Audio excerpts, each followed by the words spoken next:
नमस्कार विद्यार्थी मित्रांनो, आपण राज्यशास्त्राच्या नवीन पाठाला सुरुवात करत आहोत. तो म्हणजे 1991 नंतरचे जग. तसं पाहिलं तर आपण इयत्ता 11वीमध्ये 1945 ते 1991 दरम्यानच्या आंतरराष्ट्रीय घडामोडींचा अभ्यास केलेला आहे. आणि या घडामोडीमध्ये 1914 ते 1918चे पहिले महायुद्ध, 1939 ते 1945चे दुसरे महायुद्ध आणि ह्या दुसऱ्या महायुद्धाचे जगावर उमटलेले पडसाद आणि त्यामुळे जागतिक शांतता हवी आहे असं प्रत्येक राष्ट्राला वाटणं आणि याच दृष्टिकोनातून राष्ट्रसंघ आणि संयुक्त राष्ट्र संघटनेसारख्या आंतरराष्ट्रीय संघटना ह्या जागतिक शांतता प्रस्थापित करण्यासाठी निर्माण झालेल्या होत्या.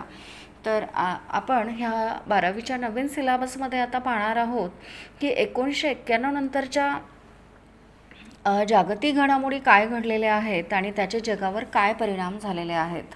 कारण 1991पर्यंत जगामध्ये शीतयुद्ध हे चालू होते, पण त्यानंतर मात्र ह्या शीतयुद्धाचे जगावर असे बरेचसे परिणाम झालेले आहेत. आणि ह्या शीतयुद्धानंतर जगामध्ये कोणकोणते परिणाम झालेले आहेत आणि कोणकोणत्या प्रकारचा बदल घडून आलेला आहे हे आपण नवीन सिलेबसमध्ये पाहणार आहोत.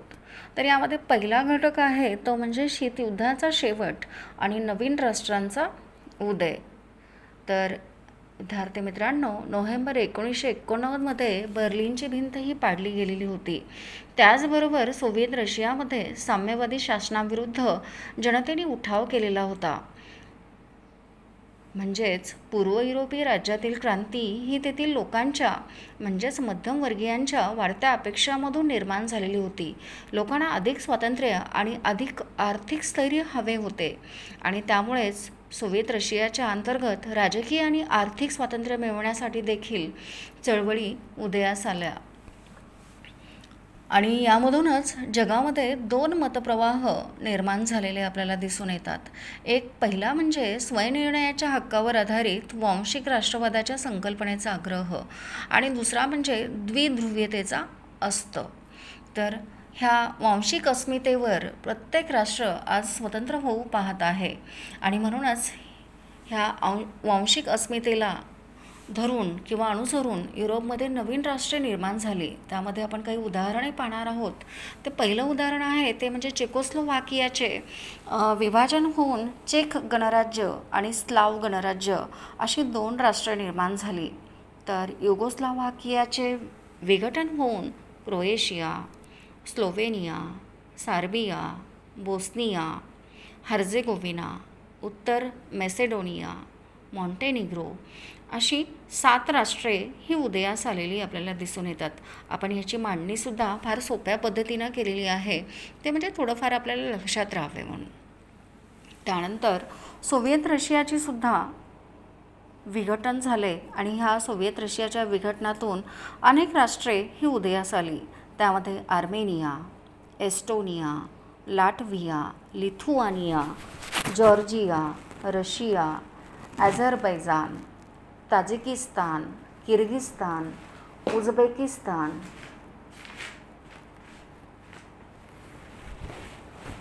त्यानंतर Turkmenistan, Kazakhstan, Ukraine, Belarus, Moldova अशी अनेक राष्ट्रे जी आहेत ही अनेक राष्ट्रे सोव्हिएत रशियाच्या विघटनामधून आपल्याला निर्माण झालेली दिसून येतात.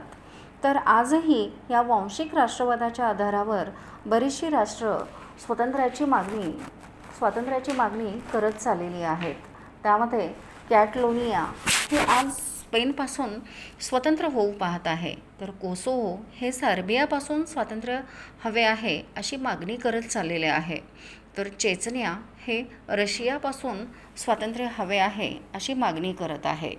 त्यानंतरचा घटक आहे ते म्हणजे एकध्रुवीय जागतिक व्यवस्थेचा उदय. आता जगामध्ये एकाच महासत्तेचा उदय कशा प्रकारे झालेला आहे हे आपण पाहणार आहोत. खरं तर शीतयुद्धानंतर 1990मध्ये इराकने कुवेतवर आक्रमण करून कुवेतच्या भूप्रदेशावर ताबा मिळवला आणि याचे जागतिक पडसाद उमटले. तेव्हा संयुक्त राष्ट्र संघटनेने या प्रकरणामध्ये हस्तक्षेप केला आणि इराक विरुद्धच्या कार्यवाहीत अमेरिकेने पुढाकार घेतला, म्हणजेच बहुराष्ट्रीय सैन्याचं नेतृत्व केलं आणि ह्या कुवेत ची इराकच्या ताब्यातून सुटका केली आणि त्यावेळेस ह्या बहुराष्ट्रीय सैन्याचं नेतृत्व त्या काळचे राष्ट्राध्यक्ष जॉर्ज एच बुश यांनी केलेले होते आणि त्यांनी ह्या युद्धाला एक प्रकारचा नैतिक विजय असं म्हटलेलं होतं आणि ह्या नैतिक विजयालाच त्यांनी नाव दिलं ते म्हणजे न्यू वर्ल्ड ऑर्डर. आणि ह्या अमेरिकेच्या कृतीला जगातील अनेक राष्ट्रांनी पाठिंबा दिला. मग त्यामध्ये सोव्हिएत रशिया असेल, चीन आहे, इस्रायल आहे, सौदी अरेबिया आहे, यांनी ह्या अमेरिकेच्या नेतृत्वाला पाठिंबा दिला आणि त्यामुळेच 1991मध्ये ह्या सोव्हिएत रशियाचे विघटन होण्यास सुरुवात झाली. खरं तर त्याला बरीचशी कारणं होती की सोव्हिएत रशिया हा अंतर्गत राजकीय आणि सामाजिक समस्येने ग्रासलेला होता आणि यामुळेच सोव्हिएत रशियामधून बरीचशी राष्ट्र ही स्वतंत्र होऊ पाहत होती आणि त्यामुळे अमेरिकेसमोर फारसे वैचारिक आव्हान उरले नव्हते. अमेरिका आता जगात एक प्रबळ राष्ट्र म्हणून प्रस्थापित झाले होते. अमेरिकेच्या या वर्चस्वाला राजकीय आणि आर्थिक आयाम होते. राजकीयदृष्ट्या पूर्व युरोपातील अनेक साम्यवादी राजवटींनी अमेरिकी उदारमतवादी लोकशाही तत्वावर आधारलेली शासन प्रणाली स्वीकारली, म्हणजेच अमेरिकेच्या शासन पद्धतीचा स्वीकार केला आणि त्यामुळेच आर्थिक क्षेत्रात देखील बऱ्याच देशांनी समाजवादी अर्थव्यवस्थेचा त्याग केलेला होता आणि त्यामुळेच अमेरिकन वर्चस्वाला अजून एक महत्त्वाचा पैलू लाभलेला होता, तो म्हणजे सॉफ्ट पॉवर. सैनिकी बळाचा वापर न करता दुसऱ्या देशावर प्रभाव टाकणे म्हणजे सॉफ्ट पॉवर. हा प्रभाव पाडण्यासाठी आर्थिक, सामाजिक, सांस्कृतिक आणि इतर साधनांचाही वापर केला गेला. आता सॉफ्ट पॉवर जी आहे ही कशाच्या माध्यमातून प्रदर्शित केली जाते किंवा दाखवली जाते, तर त्याची आपण काही उदाहरणं पाहणार आहोत. ते म्हणजे शैक्षणिक देवाणघेवाण कार्यक्रम. अमेरिका हा देश विद्यार्थ्यांसाठी अतिशय अनुकूल आहे. गेल्या काही वर्षामध्ये अमेरिकेत शिकणाऱ्या आंतरराष्ट्रीय विद्यार्थ्यांचा आकडा भरपूर प्रमाणात वाढत चाललेला आहे. त्यानंतर दुसरं उदाहरण आहे ते म्हणजे आंतरजाल, ज्याला आपण इंटरनेट असेही म्हणतो. आंतरजालाद्वारे लोकशाही व अभिव्यक्ती स्वातंत्र्याचा प्रसार ही सुद्धा अमेरिकेच्या सॉफ्ट पॉवरचा भाग आहे. Food chains. अमेरिकन फूड चेन्सला जागतिक ओळख लाभलेली आहे. McDonald, Subway, Pizza Hut, burger king याची काही उदाहरणं आहेत. तर विद्यार्थी मित्रांनो, आता तुम्हाला हा प्रश्न पडलेला असेल की सॉफ्ट पॉवर आणि हार्ड पॉवर म्हणजे काय. तर अमेरिकन समाजशास्त्रज्ञ जोसेफ नाय यांनी सत्तेचे विभाजन 2 प्रकारात केले आहे. एक म्हणजे हार्ड पॉवर आणि दुसरी म्हणजे सॉफ्ट पॉवर. हार्ड पॉवर म्हणजे अशी क्षमता जी दुसऱ्यांना त्यांच्या प्राधान्यक्रमाच्या आणि इच्छेच्या विरुद्ध वागण्यास भाग पाडते. यात आपल्या स्वतःच्या इच्छेचा काहीही प्रश्न निर्माण होत नाही, म्हणजेच आपल्याला दुसऱ्याच्या इच्छेप्रमाणे वागावे लागते. यात धमकी दिली जाते, विविध प्रलोभनं दाखवून दुसऱ्यावर सक्ती केली जाते. तर याविरुद्ध आहे ते म्हणजे सॉफ्ट पॉवर. अशी क्षमता ज्यामुळे तुम्हाला हवे तेच दुसऱ्यांना हवेसे वाटेल, म्हणजे तुम्हाला जे हवे वाटणार आहे तेच दुसऱ्याला जेव्हा हवे वाटते तेव्हा त्याला आपण सॉफ्ट पॉवर असं म्हणतो. म्हणजेच सक्तीपेक्षा आकर्षण निर्माण करून स्वतःची ध्येय साध्य करण्याची क्षमता म्हणजे सॉफ्ट पॉवर. आणि अशा वेगवेगळ्या सॉफ्ट पॉवरचा वापर जो आहे हा अमेरिकेनं जगावर वर्चस्व प्रस्थापित करण्यासाठी केलेला होता. त्यानंतर तुम्हाला हाही प्रश्न पडणार आहे की उदारमतवादी लोकशाही म्हणजे काय. तर उदारमतवादी लोकशाही हा प्रातिनिधिक लोकशाहीचाच एक प्रकार आहे. जागतिक स्तरावर आज उदारमतवादी लोकशाही व्यवस्था ही एक प्रबळ राजकीय विचारधारा आहे. यात वैयक्तिक स्वातंत्र्याला महत्त्वाचे स्थान आहे. उदारमतवादी लोकशाहीची काही ठळक वैशिष्ट्ये आपल्याला पुढील प्रमाणे सांगता येतील. एक म्हणजे सार्वत्रिक मताधिकार. मतदान करण्याचा सर्वांना अधिकार आहे. मग त्यामध्ये स्त्री असेल किंवा पुरुष असेल, श्रीमंत असेल किंवा गरीब असेल, हे भेदभाव न पाहता प्रत्येकाला मतदानाचा अधिकार मिळणं. त्यानंतर दुसरा घटक आहे स्वतंत्र आणि न्याय निवडणुका. मुक्त आणि दडपणाखाली न येता आपल्याला ज्याला मतदान करायचं आहे त्याला आपण मतदान करू शकतो. हा हक्क आपल्याला उदारमतवादी लोकशाहीमध्ये मिळतो. त्यानंतरचा पॉईंट आहे तो म्हणजे स्पर्धात्मक पक्षीय राजकारण.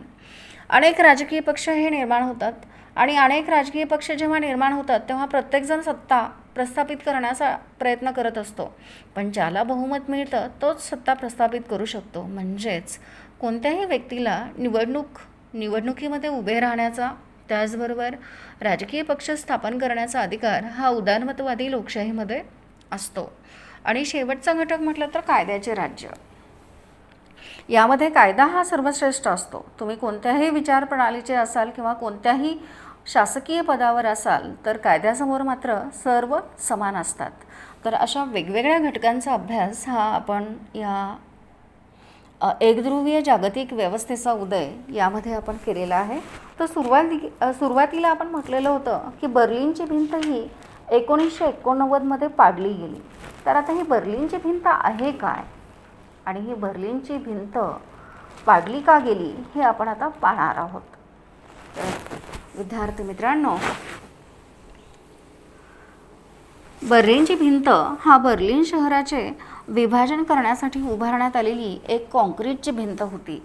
दुसऱ्या महायुद्धानंतर पराभूत नाझी जर्मनीचे पूर्व जर्मनी आणि पश्चिम जर्मनी या 2 स्वतंत्र राष्ट्रांमध्ये विभाजन झाले. ह्या विभाजनादरम्यान नाझी जर्मनीची राजधानी बर्लिनचे देखील पूर्व बर्लिन आणि पश्चिम बर्लिन असे 2 भाग करण्यात आले. पूर्व जर्मनीमधील कम्युनिस्ट राजवटीने 1961 साली पश्चिम बर्लिनला पूर्णपणे वेढून टाकणारी भिंत बांधली. पूर्व जर्मनीमधून होणारे जर्मनी नागरिकांचे पलायन थांबवणे ह्या भिंतीचा मुख्य उद्देश होता. पण बर्लिनची भिंत बांधण्यासाठी 1945 ते 1961 दरम्यान अंदाजे 35 लाख पूर्व जर्मन नागरिकांनी पश्चिम जर्मनीमध्ये स्थलांतर केलेले होते. ही भिंत बांधल्यानंतर हे पलायन जवळजवळ संपुष्टात आणण्यात आले गेले. तर 9 नोव्हेंबर 1989 रोजी पूर्व व पश्चिम जर्मनीमधील करारानुसार नागरिकांना सीमा ओलांडून जाण्याची परवानगी देण्यात आली. ह्या दिवसानंतर बर्लिनची भिंत टप्प्याटप्प्याने पाडून टाकण्यात आली. ही घटना 1990मध्ये झाली. 1990मध्ये झालेल्या 2 जर्मन राष्ट्रांच्या एकत्रीकरणाच्या प्रक्रियेतील अतिशय महत्त्वाचा टप्पा मानली जाते आणि अशा रीतीने जर्मनीचे एकीकरण झाले आणि बर्लिनची भिंत जी आहे ही पाडली गेली. आणि म्हणूनच पूर्व युरोपामध्ये जी क्रांती झाली, ह्या युरोपाच्या क्रांतीमधूनच जगामध्ये वेगवेगळे मतप्रवाह निर्माण झाले आणि प्रत्येक राष्ट्र स्वतंत्र होऊ पाहत होते. यानंतरचा घटक आहे तो म्हणजे मानवी हक्क आणि मानवतावादी हस्तक्षेप. सुरुवातीला आपण बघूया मानवी हक्क म्हणजे नेमकं काय.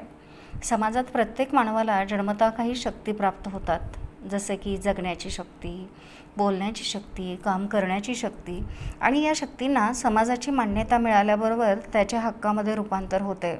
उदाहरणार्थ, मानवाची जगण्याची शक्ती जर समाजाने मान्य केली तर तो जगण्याचा अधिकार बनतो.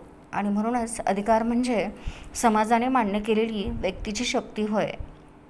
अधिकार म्हणजे व्यक्तीच्या विकासाला सहाय्यभूत ठरेल अशी परिस्थिती होय. एकूणच साधारणपणे व्यक्तीला आपल्या व्यक्तिमत्वाचा सर्वोत्कृष्ट विकास साधता येईल अशी परिस्थिती म्हणजे मानवी हक्क होय. जेव्हा एखाद्या राष्ट्राचे विघटन होऊन नव्या राष्ट्रांचा उदय हा होत असतो तेव्हा तो उदय हा शांततामय मार्गाने होईलच असे नाही. उदाहरणार्थ, युगोस्लाव्हाकियाचे विघटन होऊन बोस्निया आणि हर्जेगोविना प्रांतामध्ये प्रचंड प्रमाणात वांशिक हिंसाचार झाला. चेचन्या, पूर्व तिमोर आणि एरिट्रिया या प्रदेशामध्ये सुद्धा संघर्ष सुरू होता. हिंसेच्या या प्रसंगामध्ये मानवी हक्कांची पायमल्लीही होत असते. मानवी हक्क हे अशा वातावरणामध्ये सुरक्षित राहत नाहीत आणि हा खरं तर चिंतेचा विषय होता. एक महत्त्वाची जागतिक संघटना म्हणून संयुक्त राष्ट्र संघटना ही अशा देशामध्ये हस्तक्षेप करून शांततामय परिस्थिती निर्माण करण्याचा प्रयत्न जो आहे हा करत असते.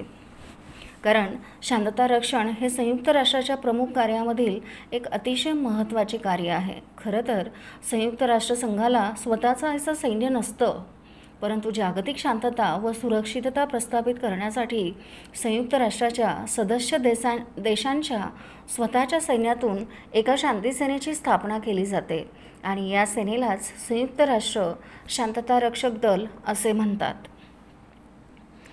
अशी ही संयुक्त राष्ट्र संघटना युद्धजन्य परिस्थिती असणाऱ्या प्रदेशात शांतता प्रस्थापित करण्याच्या दृष्टीने हस्तक्षेप सुरू ठेवते.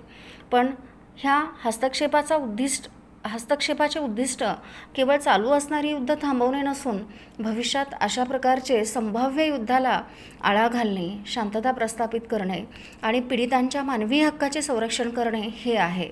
आणि यामुळेच याच कारणासाठी संयुक्त राष्ट्रसंघाने कंबोडिया, सोमालिया आणि युगोस्लाव्हाकिया या देशामध्ये हस्तक्षेप करून तिथे मानवी हक्क सुरक्षित कसे राहतील या दृष्टिकोनातून प्रयत्न केलेले आहेत.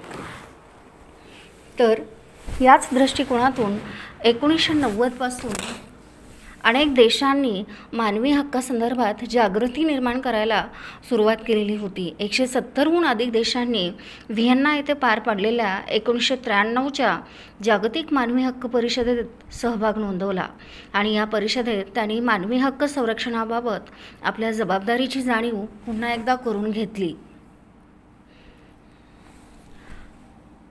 90च्या दशकात मानवी हक्कासंबंधीचे विचार प्रसारित करण्यासाठी बिगर सरकारी संस्थांनी सुद्धा पुढाकार घेतलेला होता.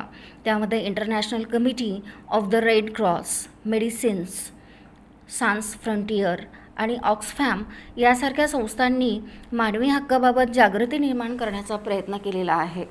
खरं तर भारताने सुद्धा मानवी हक्क सुरक्षित कसे राहतील या दृष्टिकोनातून अनेक राष्ट्रांमध्ये मध्यस्थाची भूमिका जी आहे ही बजावलेली आहे. कारण भारताच्या परराष्ट्र धोरणातही आंतरराष्ट्रीय शांतता व सहकार्य निर्माण करणे ह्या तत्वांचा समावेश असल्यामुळे भारताने इतर देशात शांतता प्रस्थापित करण्याचा प्रयत्न केलेला आहे. उदाहरणार्थ कंबोडियात शांतता राखण्यासाठी व मानवी हक्काचे संरक्षण करण्यासाठी भारताकडून सैन्य व पोलीस दल पाठवण्यात आले. तसेच कंबोडियातील निर्वासित लोकांचे पुनर्वसन करण्यात भारताने महत्त्वाची भूमिका बजावलेली आहे. तसेच सोमालियातील मार्च 1993 ते डिसेंबर 1994 मध्ये संयुक्त राष्ट्राच्या अभियानात भारताने सहभाग नोंदवला. संयुक्त राष्ट्रातील शांतीसेनेत भारतीय तुकडीने मानवतावादी मदत पुरवण्याचे कार्य केले. म्हणजेच मोठ्या प्रमाणात विहिरी खोदल्या, शाळा व मशिदी बांधल्या, फिरते दवाखाने व मदत शिबिरांद्वारे वैद्यकीय व पशुवैद्यकीय सुविधा पुरवल्या. त्याचबरोबर हजारो निर्वासितांचे पुनर्वसन केले. म्हणजेच भारताने सुद्धा ह्या मानवतावादी कार्यामध्ये अतिशय महत्त्वाची भूमिका ही संयुक्त राष्ट्र संघटनेबरोबर बजावलेली आहे. आत्तापर्यंत आपण 3 घटकांचा अभ्यास केला. त्यामध्ये मग शीतयुद्धाचा शेवट व नवीन राष्ट्रांचा उदय, त्यानंतर एकध्रुवीय जागतिक व्यवस्थेचा उदय, मानवी हक्क व मानवतावादी हस्तक्षेप अशा या 3 घटकांचा अभ्यास केल्यानंतर आता आपण पाहणार आहोत या 3 घटकावर कोणकोणत्या प्रकारचे प्रश्न हे विचारले जाऊ शकतात आणि ते कोणते आहेत. तर बघा, अमेरिकन वर्चस्व व सॉफ्ट पॉवरचा प्रसार यामधील सहसंबंध स्पष्ट करा. शीतयुद्धाचा अस्त व एकध्रुवीयतेचा उदय सहसंबंध स्पष्ट करा. संयुक्त राष्ट्रसंघ व भारताचे मानवतावादी कार्य यामधील सहसंबंध स्पष्ट करा. अमेरिकन वर्चस्ववादाचे हार्ड पॉवर व सॉफ्ट पॉवर यांच्या संदर्भात विश्लेषण करा. शीतयुद्धानंतर जगात मानवी हक्काबाबत झालेली जागरूकता स्पष्ट करा. शीतयुद्धानंतर भारताच्या मानवतावादी कार्याचा आढावा घ्या. शीतयुद्धानंतर जगात नव्याने कोणकोणत्या राष्ट्रांचा उदय झाला ते स्पष्ट करा. शीतयुद्धोत्तर काळात मानवी हक्काप्रती भारताने नेहमीच मानवतावादी कार्यात पुढाकार घेतला यावर आपले मत नोंदवा. 1990च्या दशकात मानवतावादी हस्तक्षेप या हक्क संरक्षणाच्या नवीन संकल्पनेचा उदय झाला. कारण लिहा. शीतयुद्धादरम्यान अनेक देशात वांशिक अस्मितेवर आधारित स्वतंत्र राष्ट्र निर्मितीच्या मागण्या होऊ लागल्या. कारण लिहा. शीत युद्धादरम्यान अनेक पूर्व युरोपीय देशात क्रांती झाली. कारण लिहा. शीत युद्ध समाप्तीनंतर मानवी हक्क जागरूकतेमध्ये वृद्धी झाली. कारण लिहा. तर विद्यार्थी मित्रांनो, अशा विविध प्रकारची प्रश्न जी आहेत ही या 3 घटकावर विचारली जाऊ शकतात. तर हे प्रश्न आपण आपल्या वहीमध्ये लिहून घ्यावी आणि त्याची उत्तरे या व्हिडिओच्या माध्यमातून शोधण्याचा प्रयत्न करावा. घटकांच्या अभ्यासानंतर व्हिडिओखाली डिस्क्रिप्शनमध्ये अतिशय महत्त्वाचे प्रश्न या घटकावरील देण्यात आलेले आहेत. तर सर्वांनी याचा अभ्यास करावा. धन्यवाद.